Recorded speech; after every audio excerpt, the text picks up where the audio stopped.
इसको देखो, screen share हो रही है ना? यस।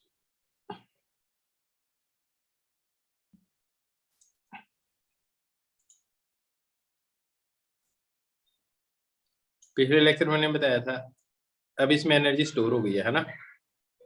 स्प्रिंग कंप्रेस्ड हो या स्ट्रेच्ड हो, एनर्जी स्टोर हो जाती है।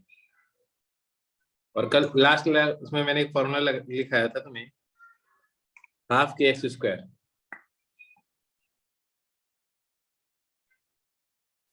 Work done by spring.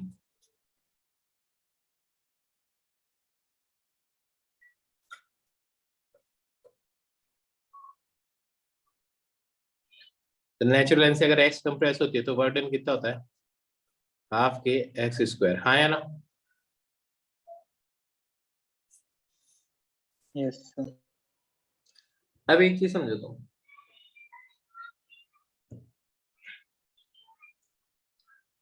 Spring कितने से कंप्रेस्ड है?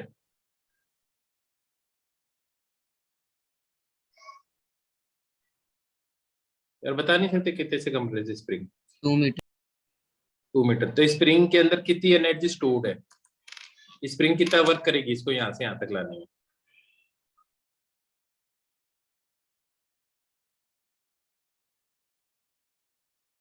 नहीं बता सकते? 2 के क्या हुआ? के की वैल्यू कितनी है? 1। तो कितना हो गया? 2 जूल हो गया। 2 2 जूल। ये बताओ फ्रिक्शन कितना फोर्स लगा रहा है? फ्रिक्शन कितना बता रहा है? 1। तो एक चीज देखो, स्प्रिंग ने कितनी एनर्जी दी? 2 जूल। हाँ या ना? अब यस। मेरे को ये बताओ फ्रिक्शन कितना वर्क करेगा? 1 इंटू एक्स, उल्टी डायरेक्शन में। जितना ये पॉजिटिव करेगा उतना ये नेगेटिव कर रहा होगा, तभी ये चीज रुकेगी। Initial kinetic energy 0। ये देखो यहाँ से इनिशियल काइनेटिक एनर्जी क्या, अगर मैं यहाँ से रेस्ट से छोड़ू तो 0, और फाइनल भी क्या होगी? 0। हाँ या ना? तो डिस्प्लेसमेंट कितना हो रहा है इसका? 2 मीटर ही हो रहा है ना?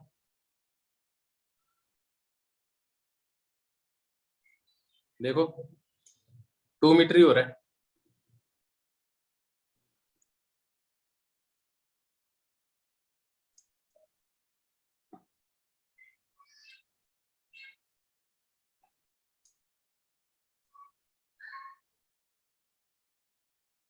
चलो ठीक है, अब सुनो, स्प्रिंग जो होती है ना वो एनर्जी स्टोर कर लेती है। ऐसे फोर्सेस देखो, अब दो चीजें है, एक फ्रिक्शन वाली सरफेस है, मैं m मास को v वेलोसिटी का किक देता हूं, ये फ्रिक्शन वाली सरफेस है, फाइनली आके ये चीज रुक जाएगी। हाँ या ना? Yes. Work done by friction कितना होगा? इस पे कौन कौन से फोर्स लगे? एक तो mg लग रहा होगा, एक नॉर्मल लग रहा होगा, और एक क्या लग रहा होगा? फ्रिक्शन लग रहा होगा। वर्क डन बाय फ्रिक्शन कितना होगा? तो देखो work done by friction should be equal to what? Work energy theorem पढ़ाई थी ना पिछली क्लास में, kinetic energy final minus kinetic energy initial. और कौन कौन वर्क कर रहा है इसके ऊपर? Work done by normal and work done by mg। ये तो वर्क डन बाय ग्रेविटी कितना है?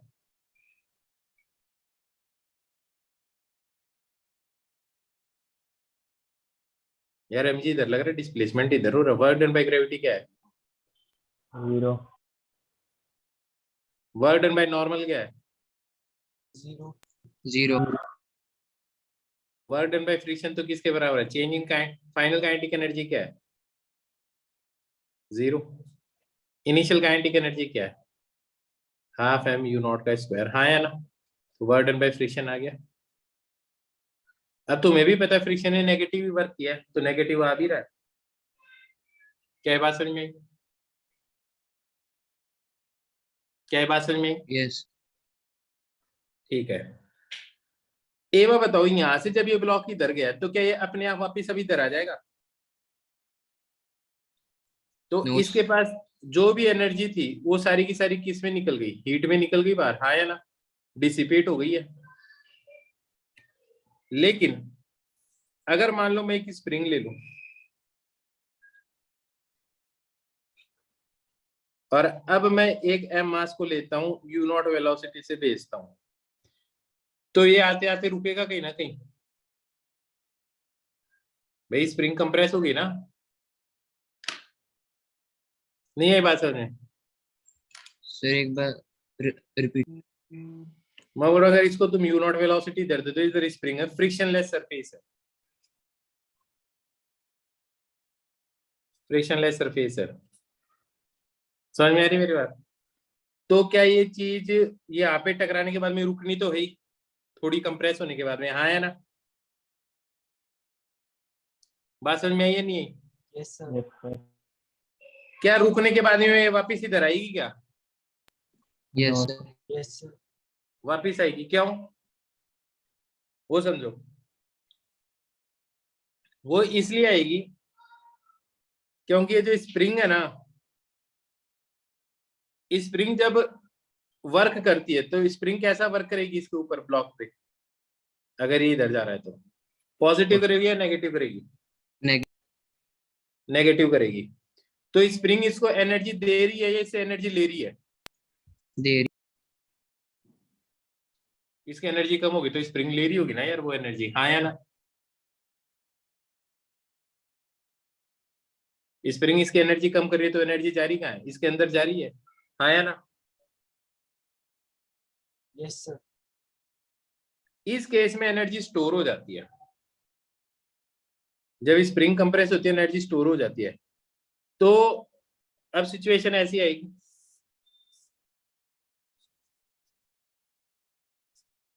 m mass u not velocity,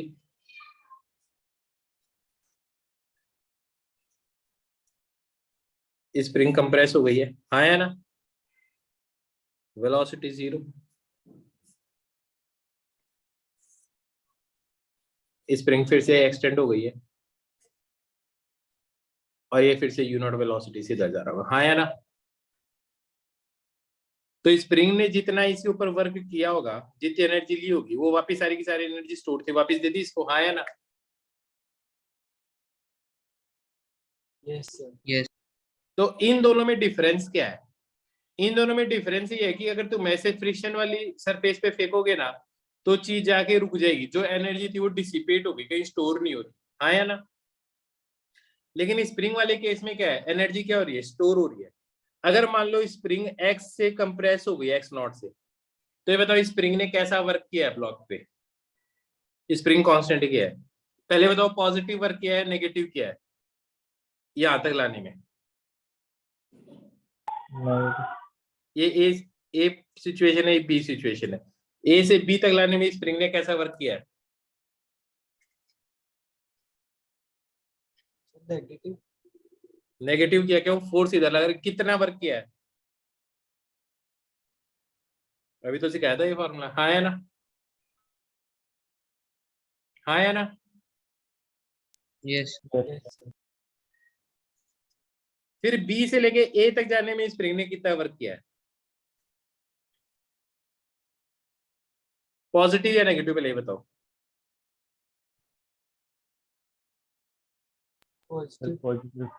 कितना किया पॉजिटिव? अब ये बात बताओ, तो स्प्रिंग ये क्लोज्ड पाथ ही हो गया, हाँ या ना?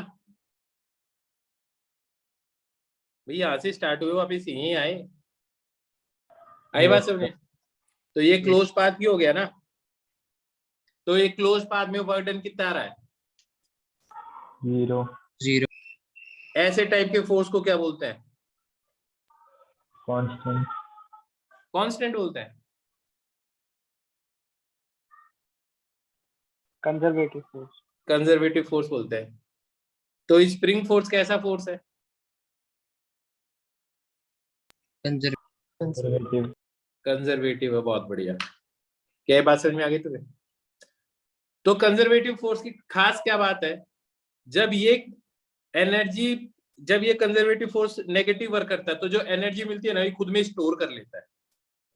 उस एनर्जी को बोलते हैं पोटेंशियल एनर्जी। क्या बोलते हैं उसको? Potential energy. वो पोटेंशियल एनर्जी फिर वापस यहाँ से यहाँ तक आएगा तो जो एनर्जी स्टोर की है वो वापस दे देगा, हाँ या ना। तो जितनी एनर्जी उसने ली नेगेटिव वर्क करते वक्त, पॉजिटिव करते वक्त उसने वापस वो सारी की सारी एनर्जी दे दी। क्या लॉजिक समझ में आया तुम्हें? Yes sir. तो ऐसे फोर्सेस को भी हम क्या बोलते हैं? कंजर्वेटिव बोलते हैं, क्योंकि वर्क डन, क्योंकि एक्स नॉट की वैल्यू मैंने बताई थी 2 मीटर, 5 मीटर, 10 मीटर, कुछ भी हो सकती थी। तो work done in close path is 0। तो मैंने एक चीज लिखवाई थी, all constant force are conservative in nature. Constant force तो कंजर्वेटिव थे। ये कांस्टेंट फोर्स है या वेरिएबल फोर्स है जो स्प्रिंग लगाती है?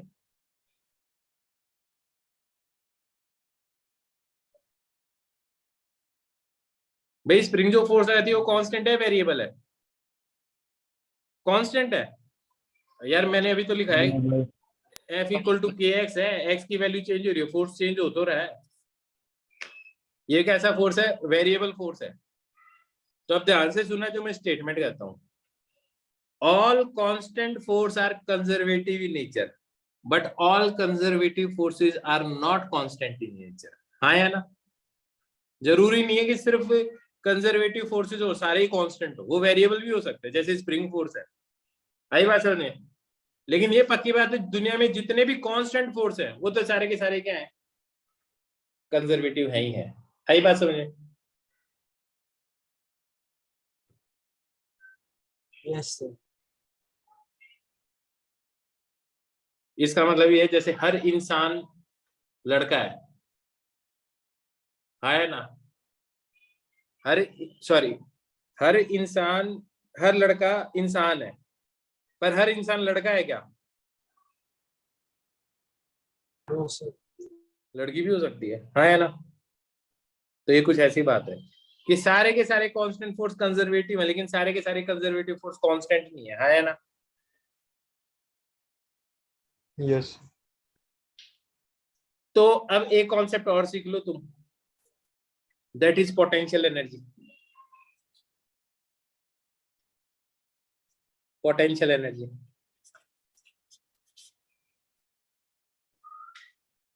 पहले बताइए, पोटेंशियल एनर्जी का कॉन्सेप्ट नॉन कंजर्वेटिव फोर्स के लिए हो सकता है क्या? जैसे कभी तुमने सुना potential energy due to friction, सुना है कभी आज तक? No. Potential energy, gravitational potential energy नाम सुना है?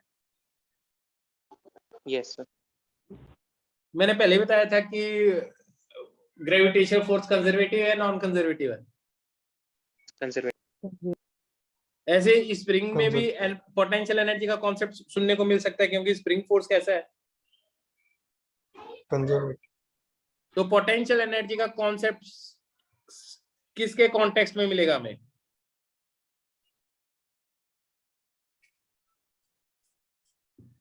पोटेंशियल एनर्जी का कॉन्सेप्ट सिर्फ कौन से टाइप के फोर्सेस के लिए डिफाइंड है? बोलो। कंजर्वेटिव। बिल्कुल।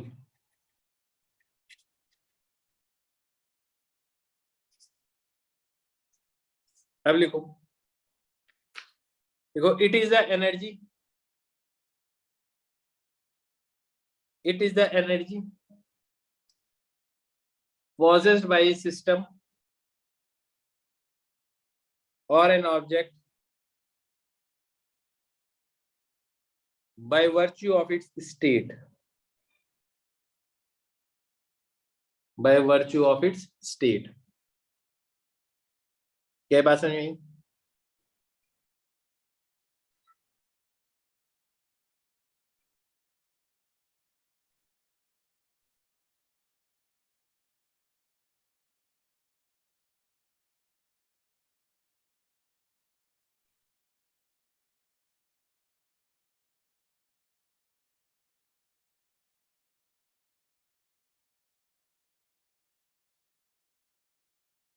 पोटेंशियल एनर्जी समझ में आई? नेक्स्ट टाइम में देखो, this concept is defined only for conservative forces. Yes sir. देखो, this concept is defined only for conservative forces.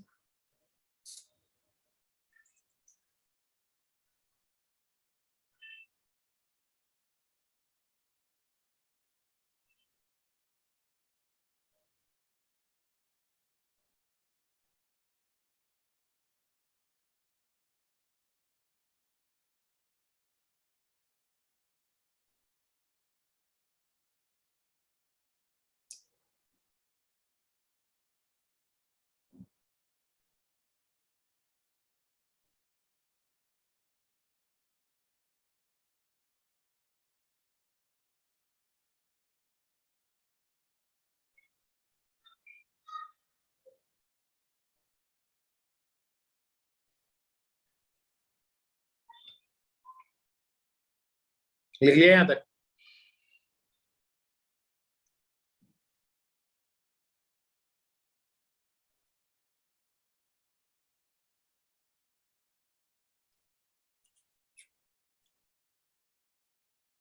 बेटा जी लिख लिया यहाँ तक?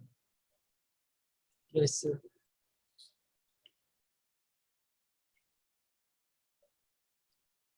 एक प्लस चार्ज है, दूसरा प्लस चार्ज है।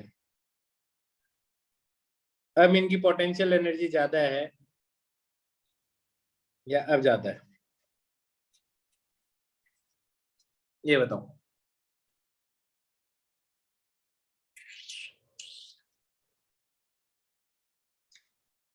फर्स्ट सिचुएशन में ज्यादा है, सेकंड सिचुएशन में ज्यादा है? फर्स्ट में ज्यादा, क्योंकि यहाँ छोड़ दोगे तो ये अपने आप दूर आ जाएंगे। इसका ये मतलब इसमें एनर्जी स्टोर थी तभी ये दूर आए होंगे, हाँ या ना? तो यहाँ पे पोटेंशियल एनर्जी ज्यादा है, यहाँ पोटेंशियल एनर्जी ज्यादा है, तो potential energy at one state is greater than potential energy at second state, हाँ या ना? एक नेगेटिव चार्ज एक पॉजिटिव चार्ज है, अब पोटेंशियल एनर्जी ज्यादा है या अब ज्यादा है?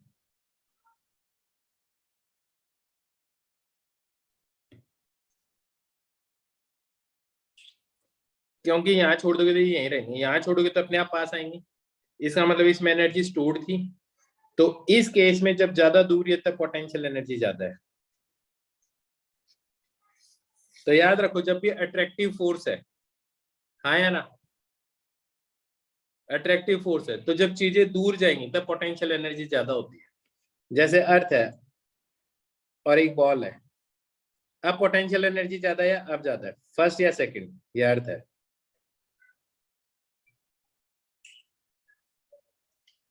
First. फर्स्ट क्यों? अट्रैक्टिव फोर्स है, यहाँ पे छोड़ोगे तो अपने आप पास आएंगे, यहाँ छोड़ोगे तो है ही यहाँ पे ही, तो यहाँ पे ज्यादा एनर्जी है। तभी तुम देखते हो जैसे जैसे चीज को ऊपर लेकर जाते हो तो उसकी पोटेंशियल एनर्जी बढ़ती है, हाँ या ना? आई बात समझ में? नेक्स्ट लाइन में नेक्स्ट चीज समझो, देखो ये बताओ इसकी पोटेंशियल एनर्जी अब ज्यादा है, अभी कितनी है इसकी पोटेंशियल एनर्जी, कुछ है या नहीं है?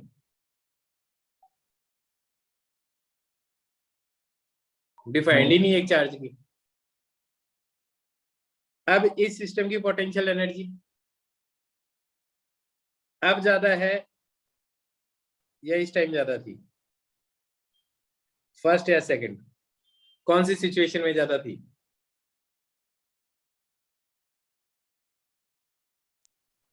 फर्स्ट। फर्स्ट। First. अगर ये बहुत दूर है तो ये अकेला ही है, तो अगर ये बहुत दूर होगा ना, ये इन्फिनिटी पे होगा, तब इसकी पोटेंशियल एनर्जी हम क्या एज्यूम करते हैं? जीरो एज्यूम करते हैं सिस्टम की। तो पोटेंशियल एनर्जी ना ही इसकी होती है ना ही इसकी होती है, इस सिस्टम की होती है, हाँ या ना? अकेले किसी चार्ज की पोटेंशियल एनर्जी डिफाइन नहीं होती।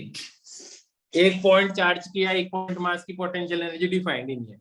पोटेंशियल एनर्जी किसकी डिफाइंड है? एक सिस्टम की डिफाइंड है। क्या ये बात समझ में आई? ये नहीं? Yes, sir. तो इन्फिनिटी पे पोटेंशियल एनर्जी जीरो मानते हैं, तो यहाँ पे पास में लेकर आ रहे हो तो पोटेंशियल एनर्जी बढ़ रही है या घट रही है? बढ़ रही है। बढ़ रही है, तो पॉजिटिव होती है। एक प्लस चार्ज, एक माइनस चार्ज है, एक प्लस चार्ज है। इन्फिनिटी पे तब तो पोटेंशियल एनर्जी जीरो, पास में लेकर आ रहे हो तो पोटेंशियल एनर्जी बढ़ रही है या घट रही है? तो घट रही है। घट रही है। तो भैया जीरो से कम क्या होता है? माइनस ही होता है ना। तो तुम देख लेना जहां पे भी नेगेटिव अट्रैक्टिव फोर्सेस होता है वहां पे पोटेंशियल एनर्जी हमेशा कैसी होगी? नेगेटिव होगी। क्यों? क्योंकि हम इन्फिनिटी पे क्या मानते हैं? पोटेंशियल एनर्जी जीरो मानते हैं। ये चीज लिख लो। सर ये रिपीट कर दो सर, ये कैसे आया? इन्फिनिटी पे होता है तो पोटेंशियल एनर्जी क्या मानते हैं? जीरो। जीरो। एक माइनस एक प्लस, पास में आओगे तो इस सिस्टम की पोटेंशियल एनर्जी क्या होती जाएगी? कम। तो जीरो से कम क्या होता है? नेगेटिव।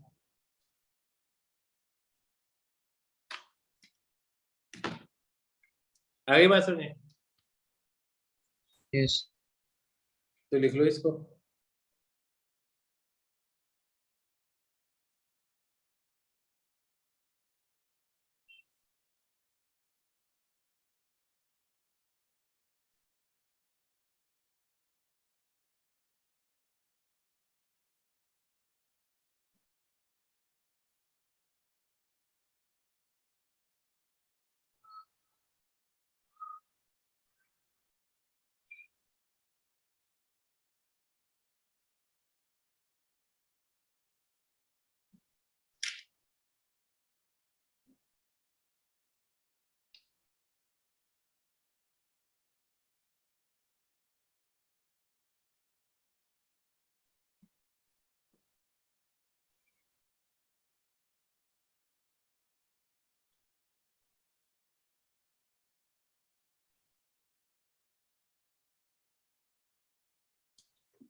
लिख लिया?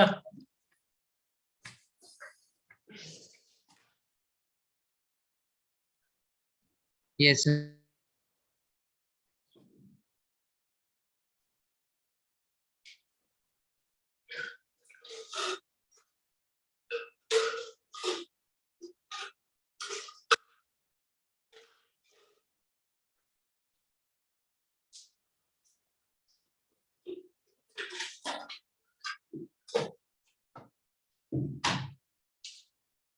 देखो तो आगे।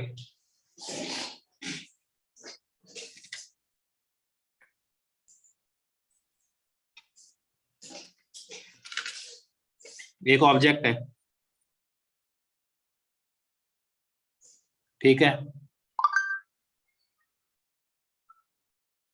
ये बात बताओ, एक स्प्रिंग अटैच है इसके साथ,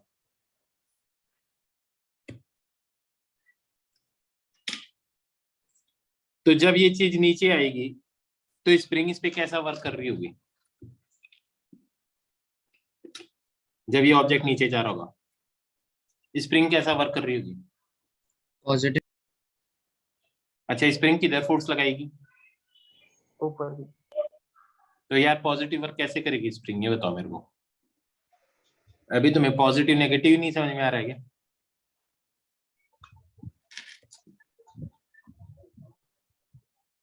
स्प्रिंग की पोटेंशियल एनर्जी बढ़ेगी या घटेगी?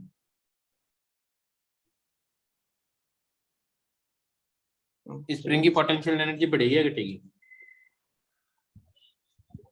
बढ़ेगी। अगर स्प्रिंग एक्स से एक्सटेंडेड हो जाती है, एक्स नॉट से, तो देखो स्प्रिंग ने क्या वर्क किया, -12 k x0 स्क्वायर, आया ना? तो पोटेंशियल एनर्जी कितने से बढ़ी होगी इसकी?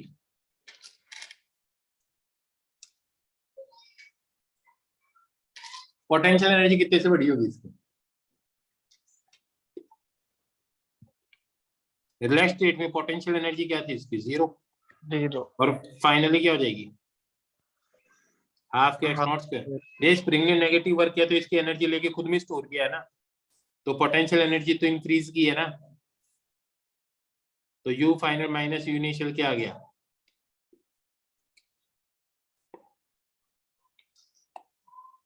इससे एक चीज समझ में आती है, work done by conservative force किसके बराबर है? Negative of change in potential energy. लिख लो ये बात। तुम देख सकते हो अर्थ से किसी बॉल को ऊपर फेंकते हो, है ना? ग्रेविटी कैसा वर्क करती है जब ये चीज ऊपर जा रही होती है? तो ग्रेविटी कैसा वर्क करती है? नेगेटिव। और पोटेंशियल एनर्जी क्या होती है? इंक्रीज। सही तो बात है। ऊपर से नीचे आ रही है, ग्रेविटी कैसा वर्क कर रही है? नेगेटिव। पॉजिटिव। पॉजिटिव। तो पोटेंशियल एनर्जी क्या कर रही है? डिक्रीज। डिक्रीज। डिक्रीज। बिल्कुल सही बात है। तो लिख लो ये चीज।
एक बार लिखो बेटा, मैं 2 मिनट में आया एक बार, है ना।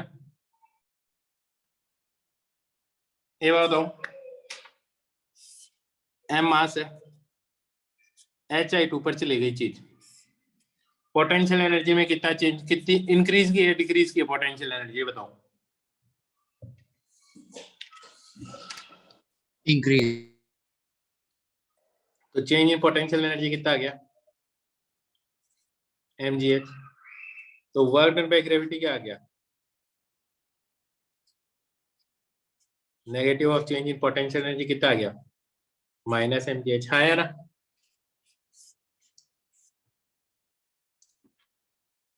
एक स्प्रिंग है, पहले ये x नॉट से एक्सटेंडेड थी, स्प्रिंग कांस्टेंट ये है, बाद में 2x नॉट से एक्सटेंड हो गई, ठीक है। Find work done by spring, करो सॉल्व।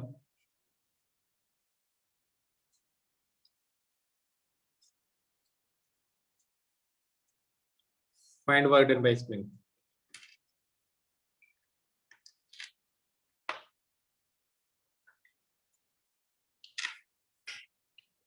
स्प्रिंग को नेचुरल लेंथ से एक्सटेंड करो या कंप्रेस करो, पोटेंशियल एनर्जी उसकी बढ़ती है।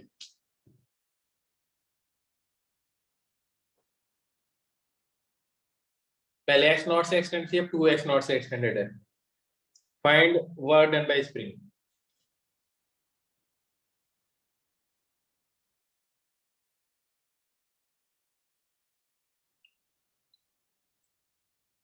सर हाँ सर एक डाउट था सर, जो राइट साइड सर आपने वो नहीं लिखा U I is equal to 0 और sir U F is equal to half k x square k x naught, हाँ तो सर हाँ। U F equal to sir यहाँ पे माइनस नहीं आएगा क्योंकि सर वर्क डन नेगेटिव है। मेरे को एक बार बता, ये वर्क थोड़ी है, स्प्रिंग की पोटेंशियल एनर्जी है, एक्सटेंड करेगा तो पोटेंशियल एनर्जी बढ़ती है स्प्रिंग की या कम होती है।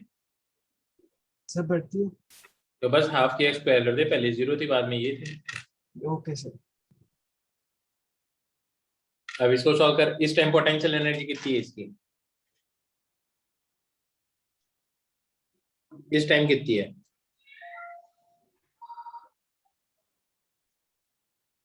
है ना। तो वर्क डन बाय स्प्रिंग कितना आ जाएगा, देख कितना आ रहा है।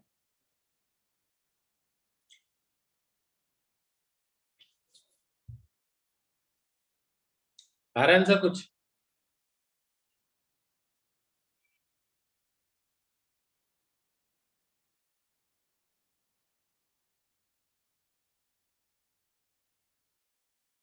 अरे बेटा बता तो दो।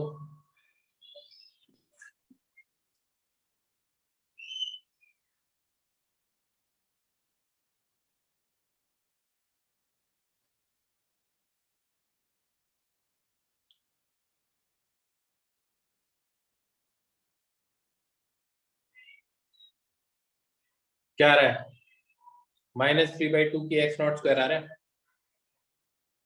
Yes sir. एक क्वेश्चन और लिखो,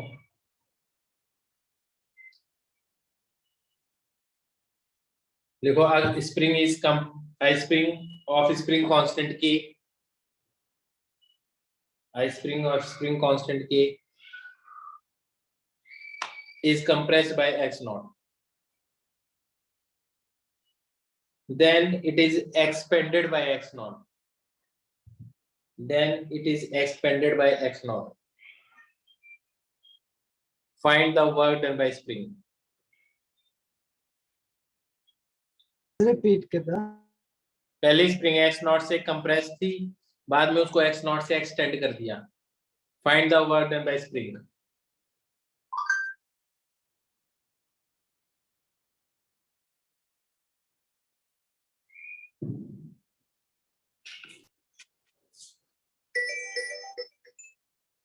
हम्म हम्म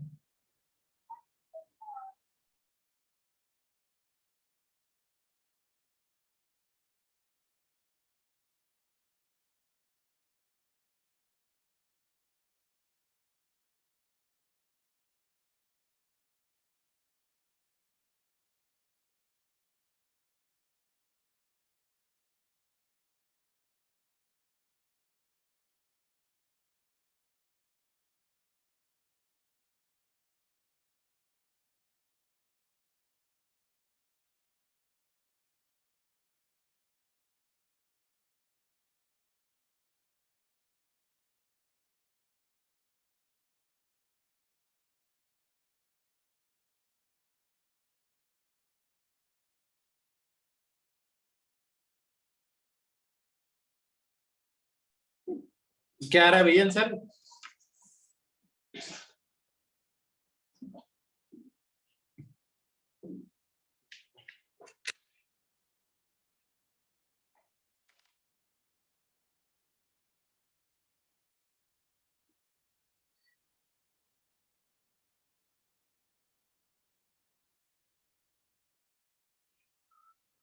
बेटा बताओ तो।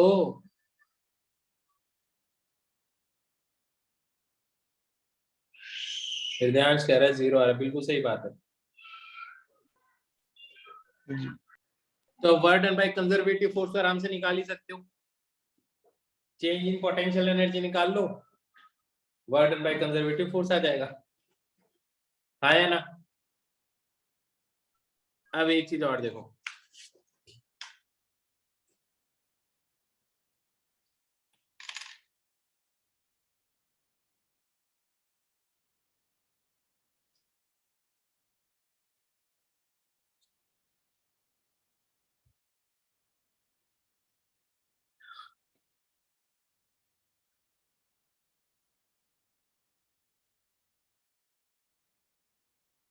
वर्क एनर्जी थ्योरम क्या कहती है?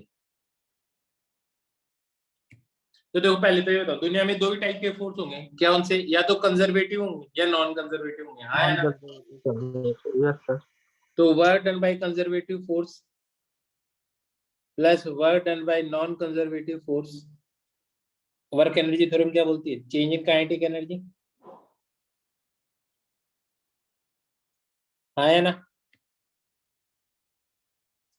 अगर मान लो नॉन कंजर्वेटिव फोर्स वर्क नहीं करते हैं, if work done by non conservative force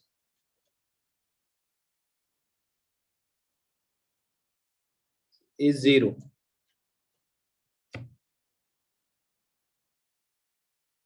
तो work done by conservative force किसके बराबर आ जाएगा?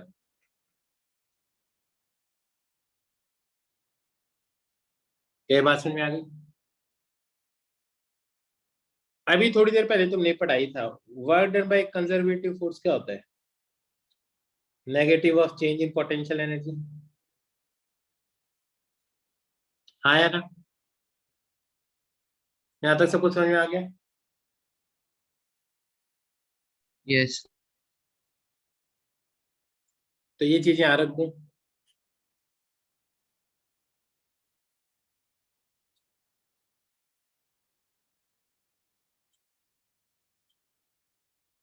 ऐसा आ जाएगा, ध्यान से देखो, मैं इसको ऐसे लिख सकता हूँ।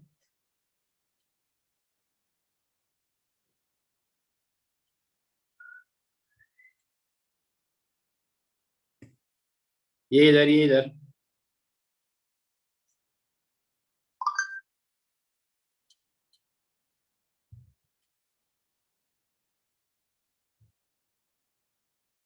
ये पहले कभी देखा है क्या?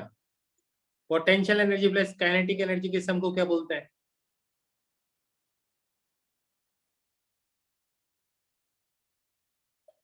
Mechanical energy. Yes sir. इसको बोलते हैं law of conservation of mechanical energy. क्योंकि देखो इनिशियल मैकेनिकल एनर्जी किसके बराबर है? Final mechanical energy. Initial mechanical energy किसके बराबर आ रही है? Final mechanical energy.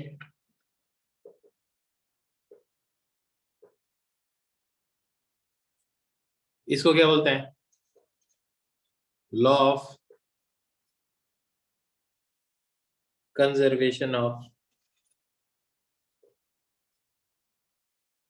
Mechanical energy. हाँ या ना? क्या ये बात समझ में आ गई? क्या ये बात समझ में आ गई? यस। तो क्या होता है law of conservation of mechanical energy? लिखना पहले सुन लो। It states that the mechanical energy of a system remains conserved if work done by non-conservative force on the system is 0। Zero. समझ में आ गया? 0। समझ में आ गया सबको? Yes, sir. तो लिखो law of conservation of mechanical it states that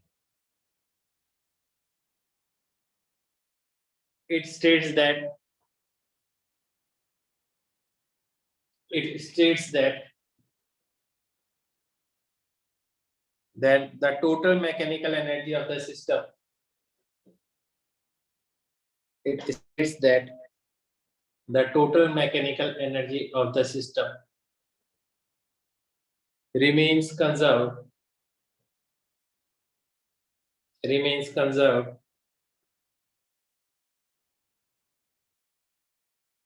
if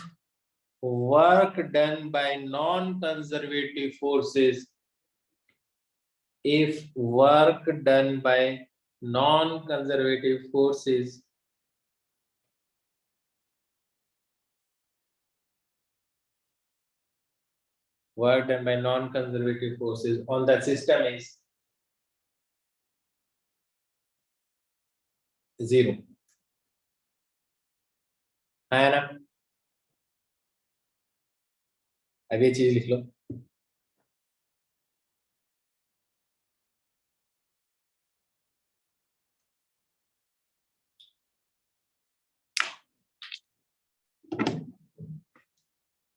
तो बता देना